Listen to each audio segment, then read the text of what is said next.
He freed a 9-year-old girl and her mother from a child labor gang. What happened next shocked all. The sun was harsh that afternoon.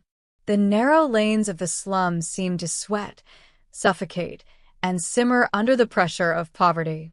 In the filthiest part of Lane 17, surrounded by rows of patched-up tin-roof shanties, stood an old abandoned factory, locked from the outside, but inside, it was hell. That was where Seema and her 9-year-old daughter, Gudiya, were trapped. Both were forced to work inside a so-called sewing unit. In reality, an illegal child labor camp where hunger, beatings, and relentless work were the only constants. Seema had borrowed 10,000 Indian rupees from a local moneylender. When she couldn't repay, she and her daughter were taken as collateral. Gudiya wasn't supposed to be involved, but the gang insisted she learn the trade early. It wasn't about trade, it was control. Rahul, a former army officer, now ran an NGO called Nai Subha, New Dawn. He had left the battlefield, but his war hadn't ended. This one was against chains that didn't rattle, chains of fear, silence, and corruption. One day, Rahul received an anonymous tip. Lane 17. Old factory. Kids inside. Can't speak. Won't survive long. That night, Rahul didn't wait for backup.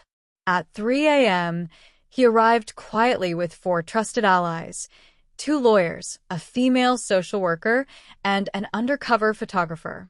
All masked, all silent. They surveyed the building, marked the guards' shift patterns, and slipped over the back wall.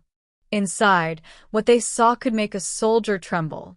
6 children hunched over sewing machines, their tiny backs arched, hands bleeding from needle pricks. Gudiya sat at the end, her fingers red, her eyes dead. Near her, Seema was crouched on the floor, picking scraps, her waist bent, a bruise on her temple. Rahul signaled. Cameras rolled. The air buzzed with tension. A guard stirred. He almost reached for the alarm, almost. Rahul was faster, silencing him with a swift grip and a whispered threat. They led the children out, one by one, through the shadows. No noise. No lights. Seema clutched Rahul's arm. She didn't ask where they were going. Her eyes, swollen, hollow, simply begged, anywhere but here. By dawn, the world had changed. The footage went viral.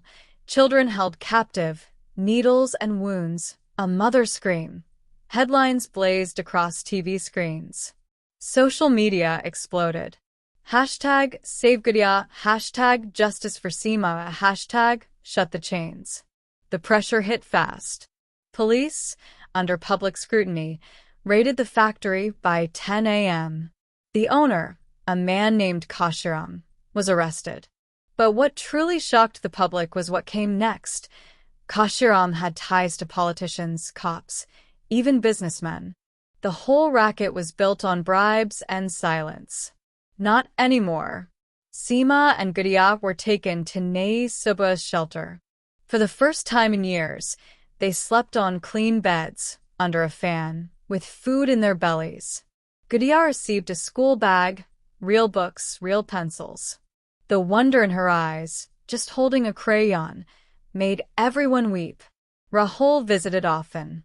He taught Gudiya to write her name. He sat with Seema, listened to her quietly, never pressing. One afternoon, Seema finally asked, "Why did you help us? You could have stayed safe, lived easy." Rahul paused. Then he said, "My sister was once taken like that. I couldn't find her. I lost her. I won't lose anyone else." The city stirred. Other NGOs stepped up. More illegal workshops were raided. Dozens of children were rescued. Parents reunited. Nai Subha was no longer just an organization. It had become a movement. But the enemies weren't done. One night, Rahul received a call. Unknown number. A hoarse voice whispered, "You're playing hero? Next time it won't be a call. It'll be a bullet." Rahul didn't flinch. He recorded the call, handed it to the police. The next morning, he held a press conference. If my death saves these children, I accept it. But this war doesn't end with me. People rose. Citizens marched.